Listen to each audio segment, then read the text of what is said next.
Normalean, gure taldea antolatzen dugu afariak solaskidentzako. Eta hau da gure ekipoa.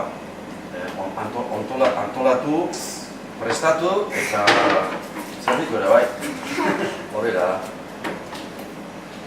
Bueno, Lauro, geha eta oiria pintxeak eta ni sumalaria naiz, Zuzentzen duela. eta hori da. Kontuz zuarekin. Isto gabe dago. Bueno, pues venga, hasiko geha ja, Ere gurasoak euskaldun berriak dira. Bilak barnetegi batean ezagutu zian, orduan asko zor diote euskarari. Biak erakutsi diate euskara maitatzen txikitatik eta euskara ze garrantzitsua da nahientzat. Gaina nik 5 urte arte, erderaz hitz egiten enekin, bakarrik euskaraz hitz egite genuen etxen, orduan oso harronago haietaz, induten esfortzuaz, eta euskara apreziatzen lagundu diate, eta oantxe bertan ez dut ikusten ere bizitza euskarari gabe. Solaskide izan da niretzako bidea mingaina askatzeko, eta oso garbi neukan nire umetxoei euskara transmititu nahi niela. Solaskideen apuntatu nintzen, duela urte dexente, gero utzi nun, da berriro ilaz hasi nintzen, eta 3 laguntxokin egiten dugu astean ordubeteko saioa, eta oso gustora, lagun berriki eginez, eta kontu batzuk esanez, pixka bat euskara zabaldu eta sustatzeko asmokin. Talde iraunkorran nago, Zehat Titare taldean, eta Titare taldea sortu zen Jakunek urtero antolatzen duen jantzi tradizionalen ikastarien eraginez. Eta hor solaskide parte hartzen dute, eta oso gustora ikusten dira.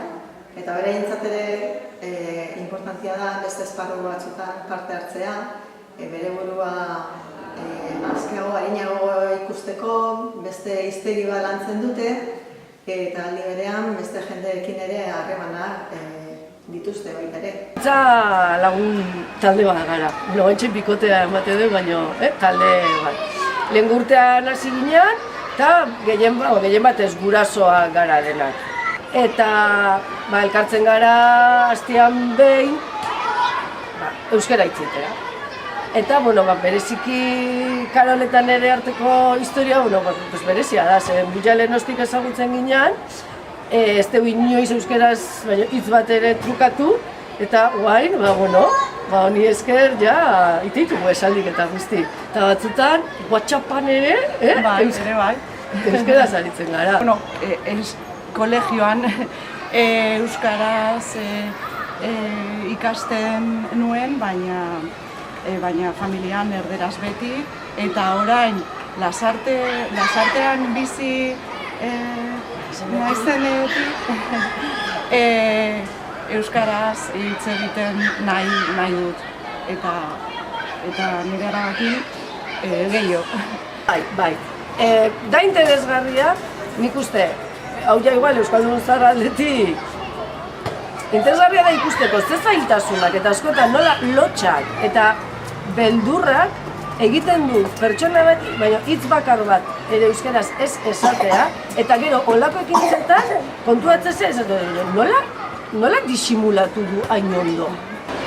Nereika txikitatik gazteleraz egin ditu ikasketak eta 20 urtekin bere kabuz euskaldegira joan zen. Eta ordundik gurekin beti euskaraz hitz egiten du eta etxeko lanetan asko laguntzen dugu. Gazteleraz ez zaio asko entzuten, beti euskara usatzen du. Eta oso arrasatzen ez, oso animan izan du. Nire ikatzen jozanean bere familia guztia galduna zen eta eskola eta dena zela zuen. Gaztia zenean, erabakizun zute euskaltegira euskara ikastea. Eta euskaltegian bere irakaslean nire izan zen, eta zesan duzun horregatik nahi hemen. Eta horregatik eskartzen nire ikai hori egiteagatik. Madrigoa naiz. Duela bi urtetik hemen Lasarten bizi naiz eta maitasunagatik etorri nintzen. Orain haurdun nago eta gure neska Maia deituko da eta gure asmoa da bilingüe izateko. Zergatik, komunikatzeko batez ere eta ere lan bat aurkitzeko. Ni Andaluziatikan etorri nintzen eta erabaki nuen hona etortzea, nire herrian eta euskaraz hitz egiten eta entzuten eta aukera nuen ikasteko, baina gero erabiltzeko oso zaila dago, egoera oso zaila da eta hemen jende ezaguna nuen eta erabaki nuen hona etortzea. Uste dut, posible dela hemen Lasarten euskaraz ikastea. Pasaren urtean, ni adibidez nengoen pixkat galduta hasieran, baina orain ja behintzat elkarrizketa bat eduki dezaket unarekin. Eta hori oso pozik nagoela eta oso esperientzia polita eta berazgarria esaten nahiak. Nire ama etorri zen duela 26 urte Nafarrotikan ere eta hasieran bea euskaltegia juntatu zen. Eta baina nahi eta bidok eskola jute ginen bitartean, ama euskaltegia juntatu genuen, txikitatikan etxean dana euskera zute genuen. Baina, pixkanaka oitura zalatu zentzian, eta etxean bai bardera saltu zen, eta horrek suposatu zuen, amak euskera maia desente jaiztia. Eta gehoia, kontuatu zen berriro, hoi berriz berreskuratu bertzula. Azkenen urte pilo bateko esfortzua pixkat gatzen nahi zela, eta orduan apuntatu zen solaskide. Eta solaskidek, eskaini zion euskaraz askatzeko aukera hori, baina ez da bakarrik. Azkenen solaskide batikan, gero beste ekintza pilo bat dira, dantza dala, taloak diala, edo ikastaro pilo bat. Orduan jendia zautu du, eta horrek suposatu pertsona horiekin topatzania, derrigorrez baiekin euskara zutetzia. Niretzako zerbait naturala da, nire hizkuntza da, niri ez dit ezer suposatzen, jende berria ezagutzen dut, eta gainera aitzeki bat da etxetik atera, kafe bat hartu eta ondo pasatzeko. Solaskide zer da guretzako?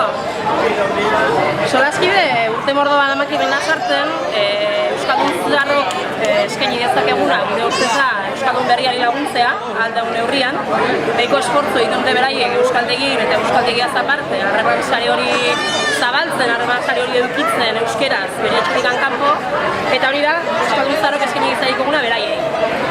Niretzat da leku bat euskara hitz egiteko eta jende artean egoteko. Talde libre gaudenez, jende asko biltzen gara, lau gaude, baina normalean zei, eta gero da beste aukera bat, beste un batean ikusten badea, euskara ere jarraitzen dugu. Azken finean ja ez da solaskide talde bat baizik eta lagun bilako da. Hortikia dela, gonbidapena luzatu nahi duen mendik eban, talde honta etorri nahi duen guztiai eskuzabalik hartuko dugula, euskaldun berri, euskaldegian da biena, euskera zitziteko presta hona, pintxokote majo bat egiteko gogoa daukana, ongi etorri izango da, ostegunetan 8:00. Apa solaskide! Gehiago balio du. Milak egiten duten apurbanak, batek egiten duen mila baino. Gau eta egun euskaraz bizi nahi dut, ta gauza bera egin dezakezu zuk. Euskaraz bizi nahi dut goizean goizik, ez da amespan nire nahia da baizik. Etxean kala